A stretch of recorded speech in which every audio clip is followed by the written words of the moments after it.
1960 সাল ইংরেজ বণিক জন হোয়াটস east India company প্রতিষ্ঠা করে। সরকারি সহকারী ছিলেন জর্জ হোয়াইটস। উদ্দেশ্য ছিল পূর্ব দিকের দেশগুলোর সাথে ব্যবসার বিস্তার ঘটানো। 1757 সাল থেকে 1947 সাল পর্যন্ত ইংরেজরা বাংলায় প্রায় 200 বছর শাসন করে। এরপর 1947 সাল থেকে 1971 সাল পর্যন্ত পাকিস্তানের অংশ হিসেবে বাংলায় আরও 24 বছর ব্রিটিশ আইন ও শাসন ব্যবস্থা কাইন্ড অফ জিও অ্যাক্ট চালু ছিল। সুতরাং মোট সময়কাল হিসাবে বলা যায় যে ইংরেজরা উপমহাদেশে প্রায় 200 বছর শাসন করেছিল। সে সময় কারো পক্ষে এটা কল্পনা করা সম্ভব হয়নি যে তারা ব্যবসা করতে এসে ভারতবর্ষ দখল করবে, গোলাম বানিয়ে পদতলে পিষ্ট করবে। ব্রিটিশ রাজ্যের ইতিহাস বলতে ভারতীয় উপমহাদেশে 1858 খ্রিস্টাব্দে থেকে 1947 খ্রিস্টাব্দে ব্রিটিশ শাসনের সময়কালকে বোঝায়। এই শাসন ব্যবস্থা চালু করা হয়েছিল 1858 খ্রিস্টাব্দে, যখন ইস্ট ইন্ডিয়া কোম্পানির শাসন ব্রিটিশ রাজ বা রানী ভিক্টোরিয়ার কাছে হস্তান্তর করা হয়, যাকে 1876 খ্রিস্টাব্দে এমপ্রেস অফ ইন্ডিয়া বা ভারতের সামগ্রী বলে ঘোষণা করা হয়েছিল। এই শাসন 1947 খ্রিস্টাব্দ পর্যন্ত স্থায়ী হয়েছিল, যখন ভারতীয় উপমহাদেশের ব্রিটিশ প্রদেশগুলিকে ভাগ করে দুটি অধিরাজ্য সৃষ্টি করা হয়। এই দুটি ছিল যথাক্রমে ভারতের অধিরাজ্য ও পাকিস্তান অধিরাজ্য। দেশীয় রাজ্যগুলোকে দুটি দেশের মধ্যে একটিকে বেছে নেওয়ার সুযোগ দেওয়া হয়। এই অধিরাজ্য দুটি পরবর্তীকালে ভারতীয় প্রজাতন্ত্র এবং ইসলামিক প্রজাতন্ত্রী পাকিস্তানে পরিণত হয়। পাকিস্তানের পূর্ব অংশ বা পূর্ব পাকিস্তান 1971 সালে স্বাধীন রাষ্ট্র গণপ্রজাতন্ত্রী বাংলাদেশে পরিণত হয়।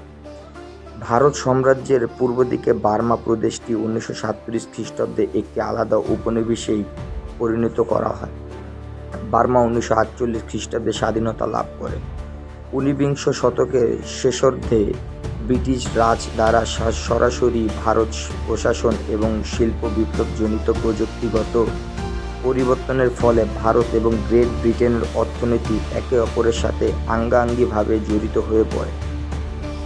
বাস্তবিকভাবে ভারত পরিবহন এবং যোগাযোগ ব্যবস্থার মুখে পরিবর্তনগুলো সিপাহী বিদ্রোহের আগেই শুরু হয়েছিল, যা ব্রিটিশ রাজ্যের শাসন ব্যবস্থার সঙ্গে সাধারণভাবে সম্পর্কিত বলে মনে করা হয়। লর্ড ডালহৌসি প্রযুক্তিগত পরিবর্তন গ্রহণ করেছিল, যা তখন গ্রেট ব্রিটেনের খুবই দ্রুত গতি সম্পন্ন হচ্ছিল। এর ফলে ভারতেও খুব তাড়াতাড়ি বিভিন্ন প্রযুক্তির উন্নয়ন শুরু হয়। রেলপথ, সড়ক, খাল এবং সেতুগুলি খুব দ্রুতগতি নির্মিত হতে থাকে এবং টেলিগ্রাফ যোগাযোগ খুব তাড়াতাড়ি গড়ে ওঠে। এগুলোর মধ্যে কাঁচামাল যেমন তুলা ভারতের ভিতরে বিভিন্ন দূরবর্তী জায়গা থেকে আরও দক্ষতার সাথে বিভিন্ন বন্দরে যেমন বোম্বেতে পরিবহন করে নিয়ে আসা সম্ভব হয়। ইংল্যান্ডে রপ্তানির জন্য একই দক্ষতার সাথে ইংল্যান্ডে উৎপাদিত পণ্য সামগ্রী পরিবহন করে ভারতে ফিরিয়ে আনা সম্ভব হয়। সেখানকার বর্ধনশীল বাজারে বিক্রির জন্য যদিও ইংল্যান্ডে পরিকাঠামো উন্নয়নের জন্য বাজারের ঝুঁকি ব্যক্তিগত বিনিয়োগকারীরাই বহন করতেন, কিন্তু ভারত তা বহন করতেন করদাতারাই, যারা ছিলেন মূলত কৃষক এবং কৃষি শ্রমিকের, যা শেষে দাঁড়ায় 50 মিলিয়ন পাউন্ড। এই সমস্ত খরচের পরও খুব কর্মদক্ষ শ্রমিক ভারত তৈরি হয়। 1920 সাল নাগাদ ভারতীয় রেল নির্মাণের পরে 1960 বছরের ইতিহাসে রেলওয়ে কেবল 10% উচ্চ পদও ভারতীয়দের দখলে ছিল। প্রযুক্তিগত দ্রুততায় ভারতীয় কৃষি অর্থনীতিকে পরিবর্তন করে। 19বিংশ শতকের শেষ দশকে নাগাদ কিছু কাঁচামালের বড় অংশ, যার মধ্যে তুলা ছাড়াও কিছু খাদ্যশস্য ছিল, দূরবর্তী বাজারগুলোতে রপ্তানি হতে থাকে। ফলস্বরূপ অনেক ক্ষুদ্র কৃষক যারা এর উপর নির্ভরশীল ছিল, তারা বাজারগুলি অস্থিরতার কারণে জমি, গবাদি পশু, কৃষি উপকরণ ইত্যাদি ঋণদাতাদের কাছ থেকে হারাতে থাকে। 19বিংশ শতকের দ্বিতীয় অর্ধে ভারতের বড় আকারের দুর্ভিক্ষ বৃদ্ধি পেতে থাকে। যদিও ভারতীয় উপমহাদেশ দুর্ভিক্ষ নতুন কিছু ছিল না, কিন্তু এই দুর্ভিক্ষগুলির প্রভাব খুবই গুরুতর ছিল, যার ফলে লক্ষ লক্ষ মানুষ মারা যেতে থাকে। ব্রিটিশ এবং ভারতীয় অনেক সমালোচকরা এই দুর্ভিক্ষের দায়ভার চাপান উপনিবেশ শাসকদের উপর।